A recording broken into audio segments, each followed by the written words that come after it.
Buenas tardes, hermanos. Sean todos muy bendecidos en este tiempo. Como siempre decimos, qué precioso poder reunirnos como iglesia local, como congregación, todo lo que podemos cantar, lo que podemos orar, y en particular este tiempo especial que estamos viviendo como iglesia, ¿sí? Estaremos orando por la ordenación de nuestro hermano Franco el próximo fin de semana. Será un tiempo de mucha bendición, sin dudas, para la iglesia, como solemos decir. Más que nada porque es una exaltación de la palabra de Dios. Es una de las principales convicciones que tenemos como congregación, de que el centro de todo es la palabra de Dios. Y sin dudas el próximo fin de semana será exaltada la palabra de Dios en medio nuestro.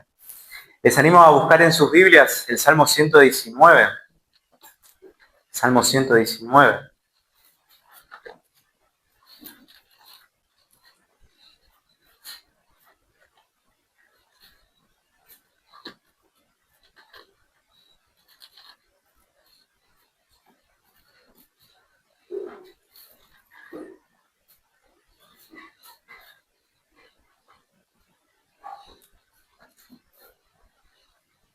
No sé si alguna vez escucharon hablar de James Russell Miller.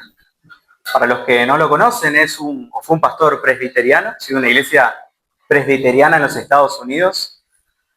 A los finales del siglo XIX, este hombre se caracterizó en su ministerio por escribir muchos libros devocionales con un enfoque pastoral en lo que es la vida cristiana. Y uno de sus escritos se titula Hermosa vejez. Me pareció interesante una frase de este libro, se las quería leer. Dice: la vejez es la cosecha de todos los años que han pasado antes. Es el granero en el que se recogen todas las gavillas. Es el mar en el que fluyen todos los ríos y corrientes de la vida desde sus manantiales. En las colinas y valles de la juventud y la madurez, cada uno de nosotros, en todos nuestros primeros años, está construyendo la casa en la que tendremos que vivir cuando envejezcamos. Y podemos hacerla una prisión o un palacio. La importante pregunta práctica es: ¿cómo podemos vivir de tal manera que nuestra vejez, cuando llegue, sea hermosa y feliz? Sin dudas, esta frase nos lleva a pensar, nos lleva a reflexionar en lo importante que es las decisiones que tomamos en el presente, cómo vivimos nuestra vida en el presente. Y como cristianos somos llamados a tomarnos muy en serio nuestra vida y en particular las decisiones que tomamos en el presente. En el Salmo 90:12, en esta oración de Moisés, él dice: enséñanos de tal modo a contar nuestros días que traigamos al corazón sabiduría. Ahí vemos que en este Salmo Moisés ora al Señor y le pide que le dé esta capacidad de poder contar bien cada día de su vida. Hermanos, hay sabiduría en contar nuestros días. Hay sabiduría en poder considerar cómo vivimos nuestra vida en el presente. En el libro de Eclesiastés también encontramos, en Eclesiastés capítulo 7, en este libro escrito por Salomón, allí en los versículos 1 al 4, también este aspecto de que hay sabiduría en vivir en el presente pensando en nuestro futuro. Dice allí en Eclesiastés capítulo 7, versos 1 al 4, mejor es la buena fama que el buen ungüento, y mejor es el día de la muerte que el día del nacimiento. Mejor es ir a la casa del luto que a la casa del banquete, porque aquello es el fin de todos los hombres, y el que vive lo pondrá en su corazón. Mejor es el pesar que la risa, porque con la tristeza del rostro se enmendará el corazón. El corazón de los sabios está en la casa del luto, mas el corazón de los insensatos en la casa en que hay alegría. Algunas observaciones interesantes, en particular en relación a este texto. Vemos que el pasaje dice: mejor es el día de la muerte que el día del nacimiento. Esto nos habla de que es mejor terminar bien nuestra vida que comenzar bien. Muchos comienzan bien, pero no todos terminan bien. Y cuando hablamos de terminar bien, hablamos de ser fieles al Señor en el final de nuestros días. Otra observación es ver que el pasaje dice: mejor es ir a la casa del luto que a la casa del banquete, porque aquello es el fin de todos los hombres, y el que vive lo pondrá en su corazón. En otras palabras, es mejor ir a un velorio que a una fiesta de cumpleaños. Y por supuesto, no estamos en contra de celebrar los cumpleaños, pero el punto aquí en este pasaje es que hay sabiduría en pensar en el día de nuestra muerte.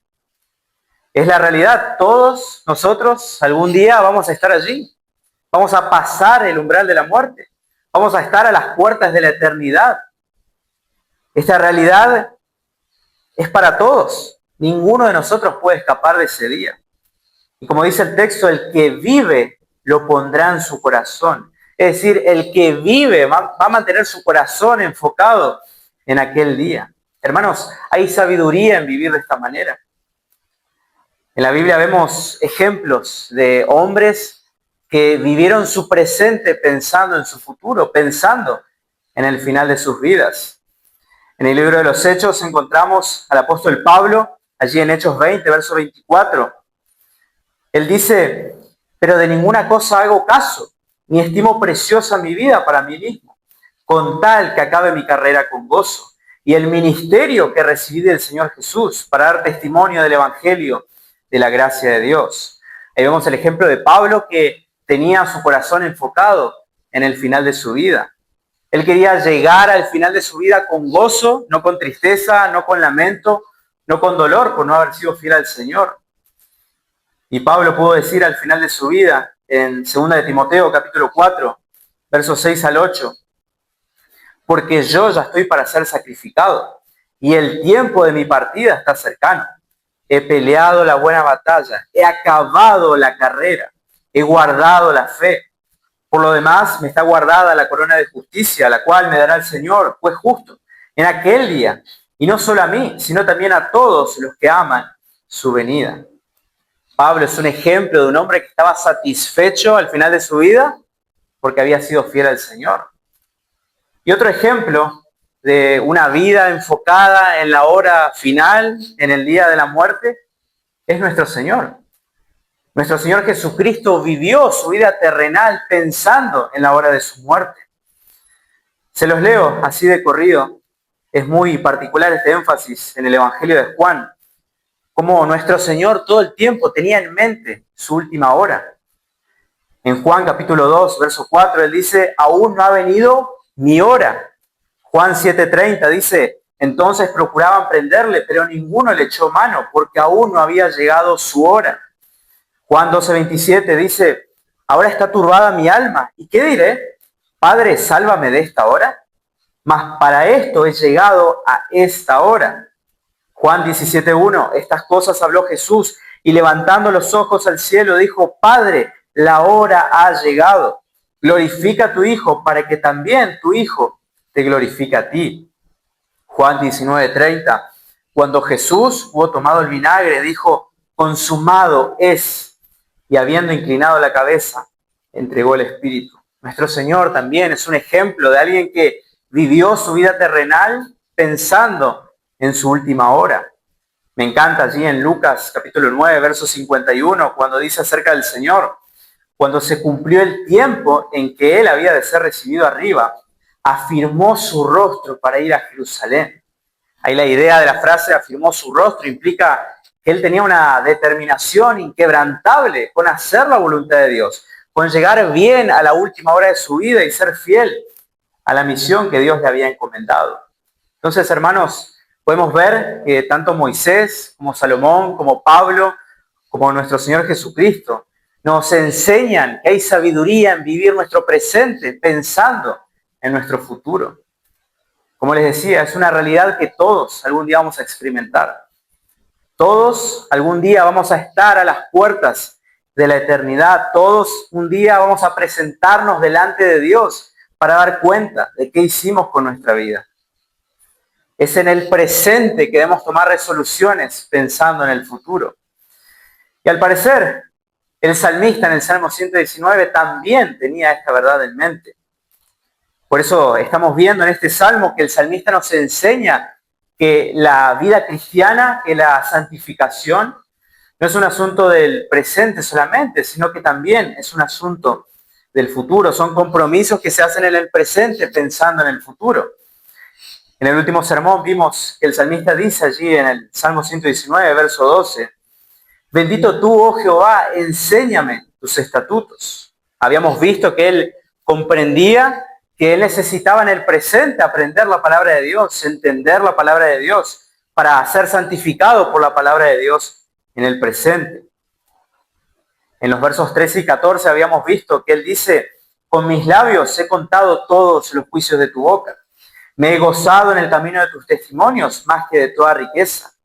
Habíamos visto que el salmista también en el pasado había sido santificado por la palabra de Dios. Él había estudiado la palabra de Dios en el pasado, él había anunciado la palabra de Dios en el pasado y también se había gozado en obedecer la palabra de Dios en el pasado. Pero a la vez, el salmista entendía que si él quería llegar bien al final de su vida, debía perseverar en su compromiso con la palabra de Dios, debía perseverar hasta el final. Por eso, hermanos, si nosotros queremos poder vivir en esta sabiduría que nos enseña la palabra de Dios, queremos prepararnos bien para el final de nuestra vida, debemos seguir la actitud del salmista, debemos seguir su ejemplo. Por eso en el día de hoy vamos a ver la determinación del salmista de perseverar en la palabra de Dios hasta el final. Vamos a leer el pasaje, Salmo 119, versículos 15 al 16. Vamos a leer nuestro texto en el día de hoy, Salmo 119, versos 15 al 16.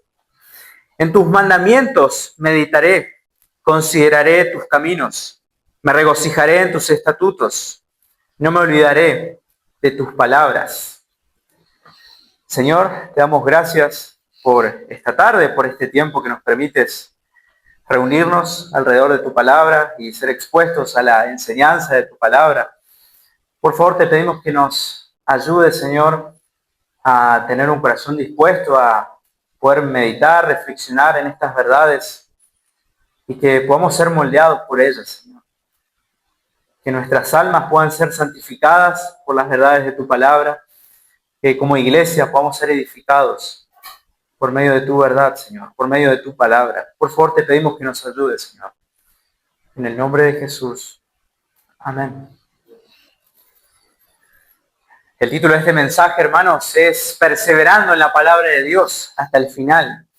Y vamos a ver que este pasaje nos enseña dos compromisos en la vida del salmista que nos ayudarán a perseverar en la palabra de Dios hasta el final. Vamos a ver dos compromisos en la vida del salmista que nos animan a perseverar en la palabra de Dios hasta el final.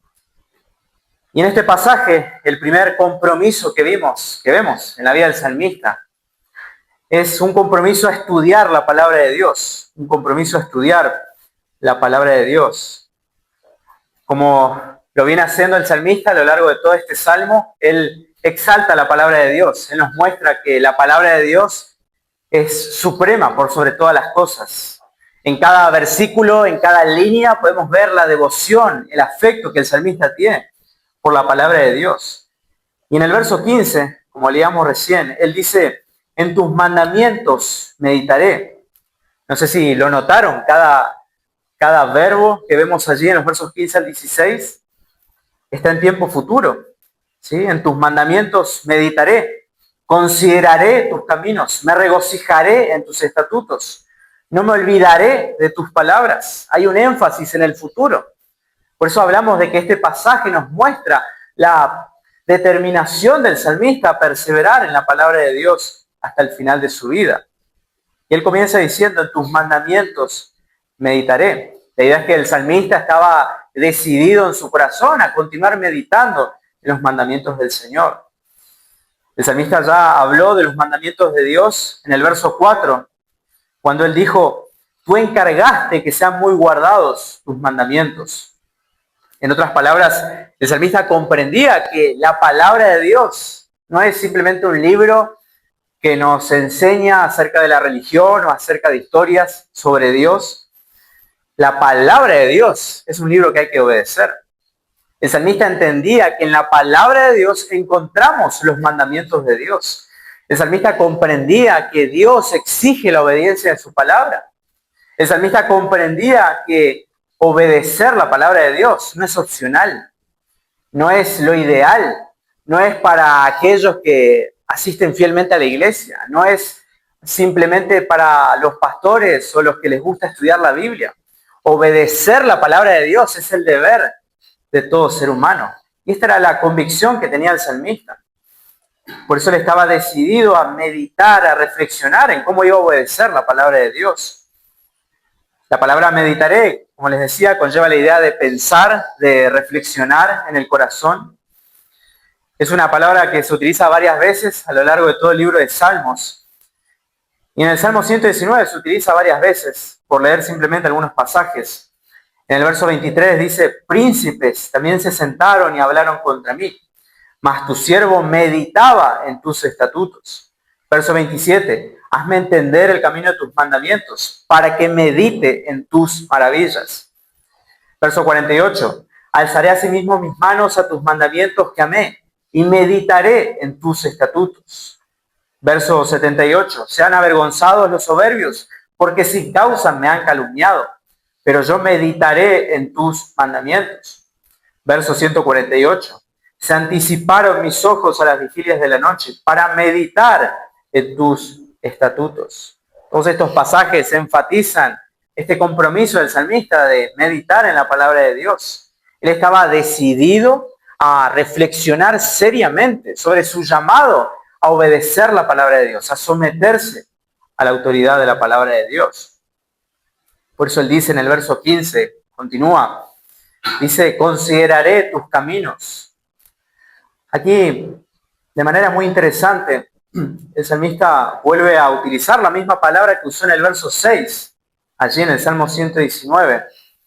Cuando él dijo, no sé si recuerdan, cuando vimos ese pasaje, entonces no sería yo avergonzado cuando atendiese a todos tus mandamientos. El verbo que en el verso 16, en el verso 15 se traduce como considerar, en el verso 6 se traduce como atender. Y la idea es que cuando el salmista nos habla de que él estaba decidido, que él estaba comprometido a considerar los mandamientos del Señor, la idea es que él estaba decidido a prestar atención a la palabra de Dios. Él estaba decidido a fijar todo su corazón en cómo obedecer la palabra de Dios. Y esto de alguna manera ilustra qué clase de devoción tiene el creyente por la palabra de Dios. Y es algo que estamos viendo a lo largo de este salmo, de que la relación que el cristiano tiene con la palabra de Dios no es la de, simplemente un libro que tenemos que leer porque vamos a la iglesia. Tampoco un libro que como les decía recién, que simplemente nos da datos o información histórica acerca de Dios y los personajes de la Biblia. En el Salmo 119 vemos la clase de devoción que un cristiano tiene por la palabra de Dios. Un creyente, al igual que el salmista, tiene todo su afecto, tiene toda su devoción, su atención en la palabra de Dios. Y algo que podemos ver es que constantemente en la Biblia se asocia este aspecto de la meditación en la palabra de Dios con la sumisión a la palabra de Dios. En otras palabras, el propósito de reflexionar en la Biblia es practicar la Biblia. El estudio diligente de la palabra de Dios debe conducirnos a la práctica obediente de la palabra de Dios. Y esto lo vemos a lo largo de la Biblia, tanto en el Antiguo como en el Nuevo Testamento. Acompáñame a Josué, capítulo 1. Josué, capítulo 1, versículo 8.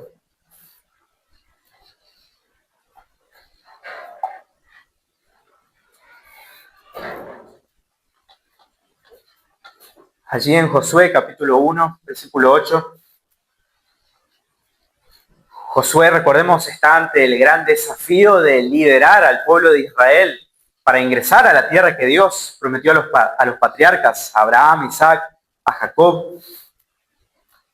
Y Josué se encuentra ante este gran desafío. Moisés ya no está presente entre ellos. Y Dios le dice a Josué, nunca se apartará de tu boca este libro de la ley, sino que de día y de noche meditarás en él, para que guardes y hagas conforme a todo lo que en él está escrito. porque entonces harás prosperar tu camino y todo te saldrá bien. La idea es que Josué debía meditar en el libro de Dios con el propósito de guardar el libro de Dios, de hacer todo lo que en el libro de Dios está escrito. El punto es que la meditación en la palabra de Dios debía conducir a Josué y por implicación a todo cristiano a obedecer la palabra de Dios. En Deuteronomio capítulo 17, otro pasaje, donde vemos que se establecía en la ley del Antiguo Testamento que todo rey en Israel tenía el deber solemne de cada día de su vida leer la palabra de Dios para practicar, para obedecer la palabra de Dios. Allí en Deuteronomio capítulo 17, versos 18 al 19, dice: y cuando se siente sobre el trono de su reino, entonces escribirá para sí en un libro una copia de esta ley, del original que está al cuidado de los sacerdotes levitas, y lo tendrá consigo, y leerá en él todos los días de su vida, para que aprenda a temer a Jehová su Dios, para guardar todas las palabras de esta ley y de estos estatutos, para ponerlos por obra. Nuevamente el énfasis en leer, meditar en la palabra de Dios, para obedecer, para practicar la palabra de Dios. En el Nuevo Testamento también encontramos este énfasis en Santiago capítulo 1, versículos 22 al 25. Recordemos la carta de Santiago, es la primera carta que se escribe en el Nuevo Testamento y Santiago le escribe a un grupo de cristianos dispersos y él les dice allí en el capítulo 1, en los versos 22 al 25: pero sed hacedores de la palabra y no tan solamente oidores, engañándoos a vosotros mismos. Porque si alguno es oidor de la palabra, pero no hacedor de ella, este es semejante al hombre que considera en un espejo su rostro natural. Porque él se considera a sí mismo y se va y luego olvida cómo era. Mas el que mira atentamente en la perfecta ley, la de la libertad, y persevera en ella, no siendo oidor olvidadizo, sino hacedor de la obra, este será bienaventurado en lo que hace.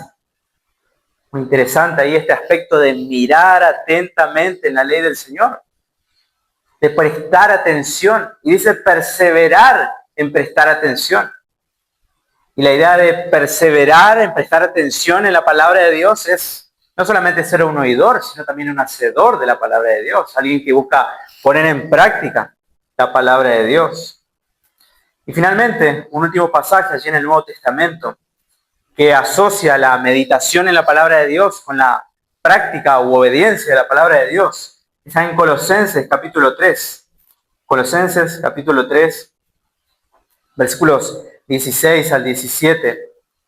Allí el apóstol Pablo le escribe a la iglesia en Colosas y les dice estas palabras: la palabra de Cristo mora en abundancia en vosotros, enseñándoos y exhortándoos unos a otros en toda sabiduría, cantando con gracia en vuestros corazones al Señor, con salmos e himnos, cánticos espirituales. Y todo lo que hacéis, sea de palabra o de hecho, hacedlo todo en el nombre del Señor Jesús, dando gracias a Dios Padre por medio de Él. La idea es que el resultado de que la palabra de Cristo mora en abundancia en la vida del cristiano es que todo lo que haga, sea de palabra o de hecho, es decir, sus palabras y sus acciones, las va a hacer en el nombre del Señor Jesús, es decir, en representación del Señor, es decir, en sumisión a Jesús como el Señor de su vida. En otras palabras, el resultado de meditar en la palabra de Cristo es someterse a la palabra de Cristo, es obedecer a Cristo. Hermanos, la evidencia de que un cristiano tiene devoción por la palabra de Dios es que no se conforma con simplemente estudiarla, también busca obedecerla. Este era el compromiso del salmista pensando en su futuro y también debe ser nuestro compromiso también. De estudiar la palabra de Dios, pero nuevamente no como un libro para acumular información, para acumular datos, sino que debe ser nuestro compromiso el de estudiar la palabra de Dios a fin de obedecerla, a fin de practicarla. Este era el compromiso del salmista y también debe ser nuestro compromiso hasta el final. Y un segundo compromiso que este pasaje nos muestra que había en el corazón del salmista, que como les decía al principio, él estaba decidido, estaba determinado a prepararse bien para el final de su vida. Un segundo compromiso en la vida del salmista era el de amar la palabra de Dios. Vimos que el salmista estaba comprometido a estudiar la palabra de Dios, y ahora vamos a ver en el verso 16 que él estaba comprometido a amar la palabra de Dios.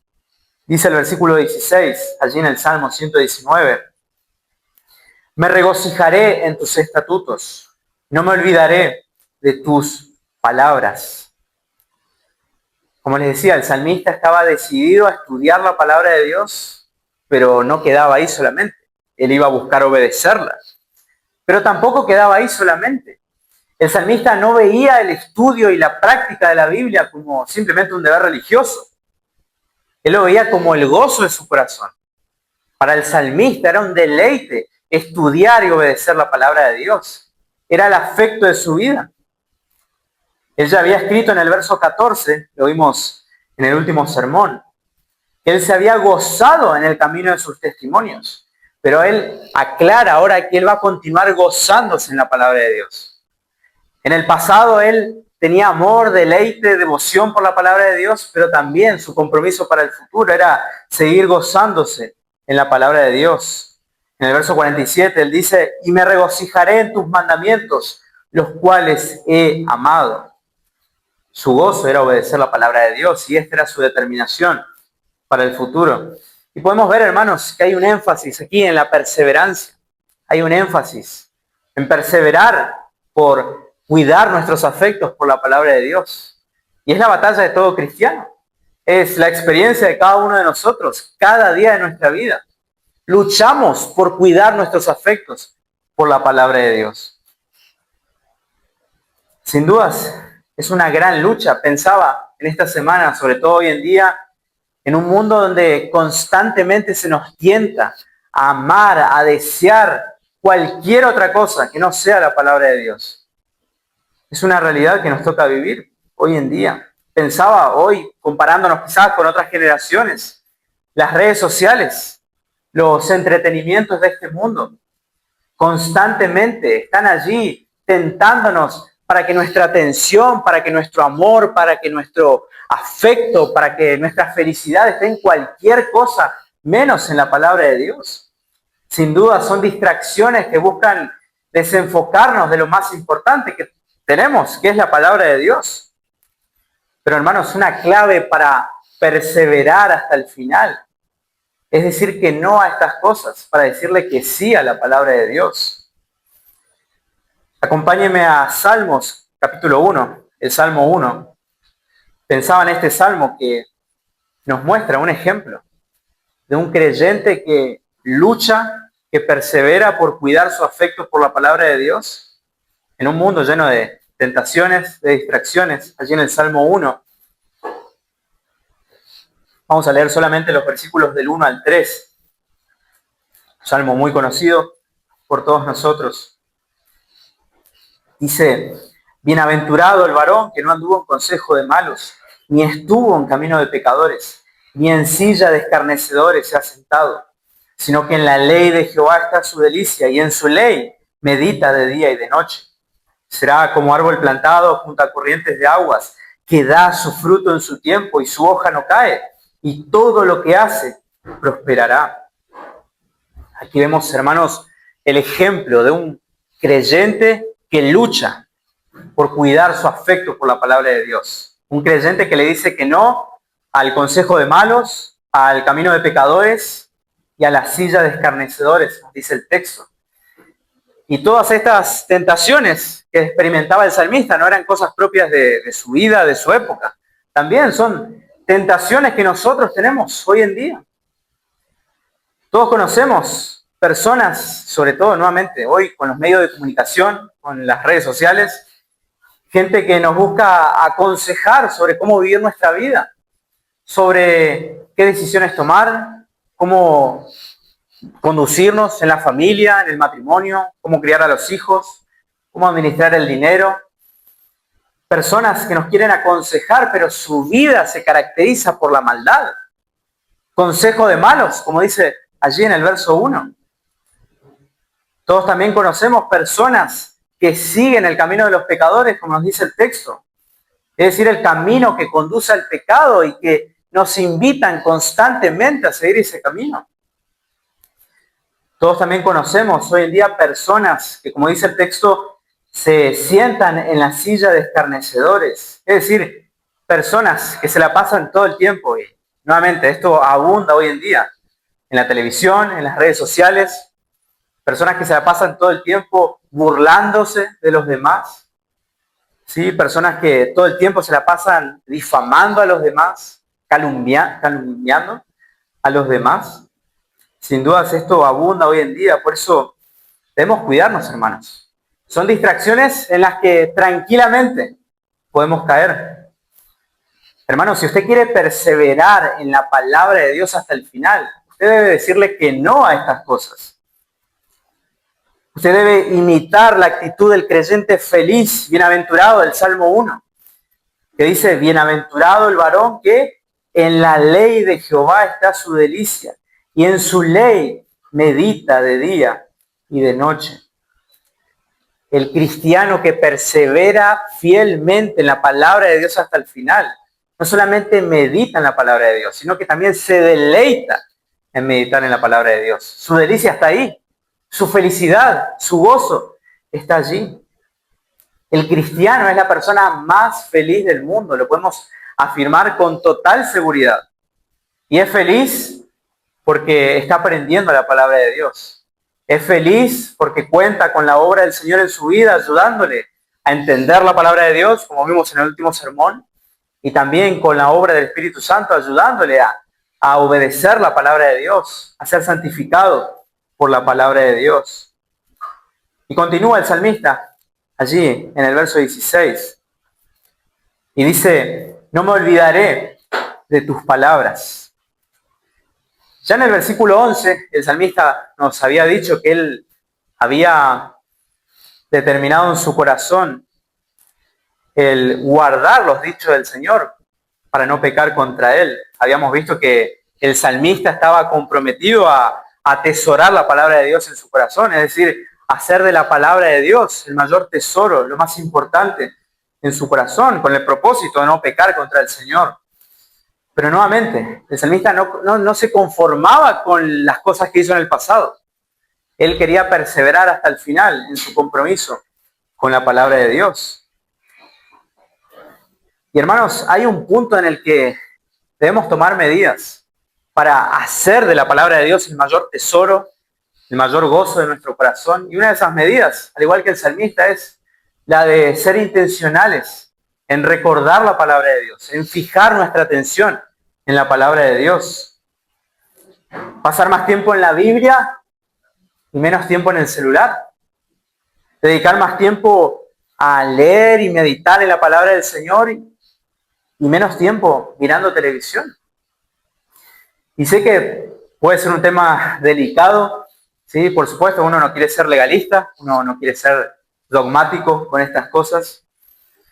Pero en términos prácticos, hermanos, y creo que si todos nos sinceramos con nosotros mismos, vamos a llegar a la conclusión de que no podemos hacer las dos cosas a la vez. No podemos enfocar todo nuestro corazón y toda nuestra atención en la palabra de Dios y al mismo tiempo enfocar todo nuestro corazón y toda nuestra atención en los entretenimientos de este mundo.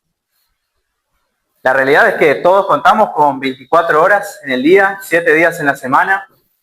Todos tenemos responsabilidades de nuestra vida, aquellos que estamos casados, aquellos que tienen hijos, familia, padres, hermanos, todos de alguna u otra manera tenemos responsabilidades, el trabajo, diversas ocupaciones.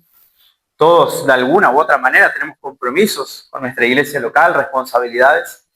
Y la realidad es que el tiempo que nos queda en la semana para el ocio, para la diversión, para el entretenimiento es muy poco.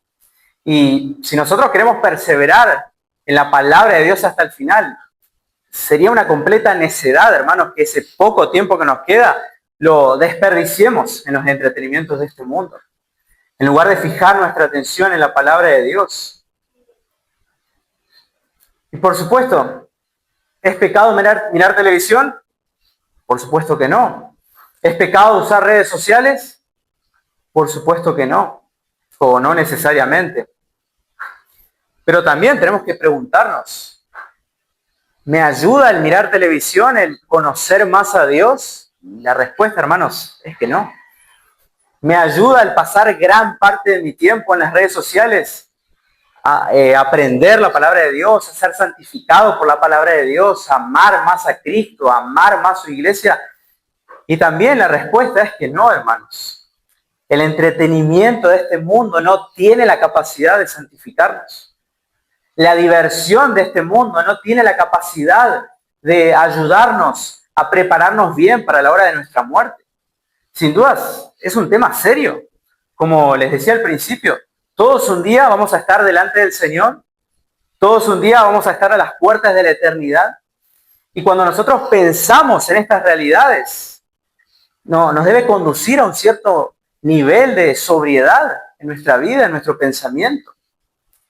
Parte de la madurez en la vida cristiana es aprender a decir que no a cosas que no son malas en sí mismas, para decirle que sí a cosas que son mejores para nuestro crecimiento espiritual. Acompáñenme a Filipenses capítulo 1. Filipenses capítulo 1, allí en los versículos 9 al 11.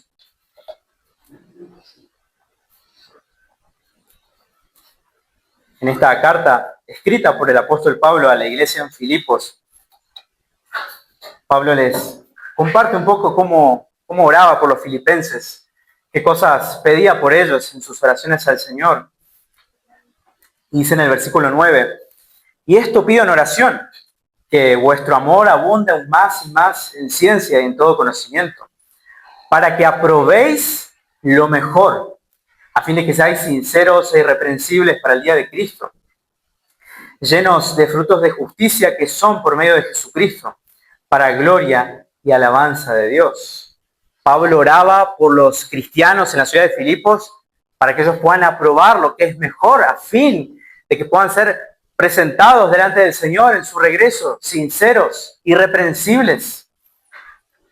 La palabra que se traduce como aprobéis en español es un término en griego que se utilizaba para ese proceso de evaluar, ¿sí? De comparar la pureza, la calidad de los metales a la hora de confeccionar una moneda. Y de alguna manera nos muestra, nos enseña que los cristianos también tenemos ese llamado de no solamente discernir lo que está bien de lo que está mal, o lo que es pecado de lo que no es pecado, sino también discernir aquello que no es malo necesariamente de aquello que es lo mejor para nuestra vida cristiana, para nuestra santificación. Hermanos, si usted quiere ser un cristiano maduro, si usted quiere estar bien preparado para el final de su vida, usted debe buscar lo mejor. Y nuevamente hay un punto en la vida cristiana en donde debemos comenzar a hacernos preguntas. Y cuando hablamos de preguntas, no necesariamente son, ¿es pecado esto o qué tiene de malo? Sino empezar a preguntarnos, ¿esto que voy a ver, esto que voy a leer, esto que voy a escuchar, esto que voy a hacer, me ayuda a prepararme bien para el día de mi muerte? ¿Me ayuda a prepararme bien para ese momento en donde voy a encontrarme con Cristo? Esta era la actitud del salmista, hermanos. Era su compromiso de no solamente estudiar la palabra de Dios hasta el final, sino también de amarla, de cuidar su afecto, su devoción por la palabra de Dios hasta el final. Y en conclusión, hermanos, como les decía al principio, es en el día de hoy que tenemos que tomar decisiones pensando en nuestro futuro. Es en el presente que tenemos que hacer compromisos con la palabra de Dios para llegar bien al final de nuestras vidas. Hoy es el día en el que debemos comprometernos seriamente a estudiar la palabra de Dios, como el salmista. Hoy es el día en donde debemos comprometernos seriamente a amar la palabra de Dios, como el salmista. Hermanos, si usted quiere terminar bien su vida, debe entregarse sin reservas a la palabra de Dios. Pensaba, esta es la diferencia, la marca distintiva entre los que terminan bien su vida de los que no lo hacen. Acompáñeme a 2 de Timoteo, capítulo 4. Y este es el último pasaje que vamos a leer, 2 de Timoteo, capítulo 4.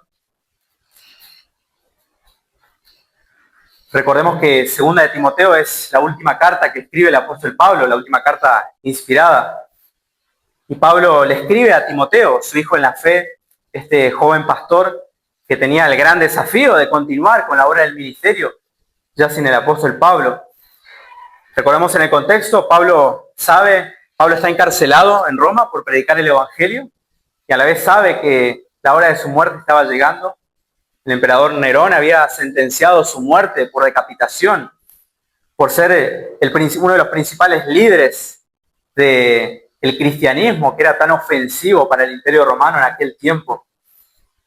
Y Pablo dice allí en 2 de Timoteo capítulo 4, lo leímos hoy en el verso 6, pero vamos a leer hasta el verso 10 inclusive, para nuevamente ver de manera ilustrativa dos ejemplos de dos personas que terminaron su vida, pero con resultados muy diferentes. Allí en 2 de Timoteo capítulo 4, verso 6, dice: porque yo ya estoy para ser sacrificado, y el tiempo de mi partida está cercano. He peleado la buena batalla, he acabado la carrera, he guardado la fe. Por lo demás me está guardada la corona de justicia, la cual me dará el Señor, juez justo, en aquel día. Y no solo a mí, sino también a todos los que aman su venida. Versículo 9. Procura venir pronto a verme, porque Demas me ha desamparado, amando este mundo, y se ha ido a Tesalónica. Por un lado tenemos a Pablo, que estaba terminando bien su vida, siendo fiel al Señor. Y por otro lado tenemos a Demas, que no estaba terminando bien su vida.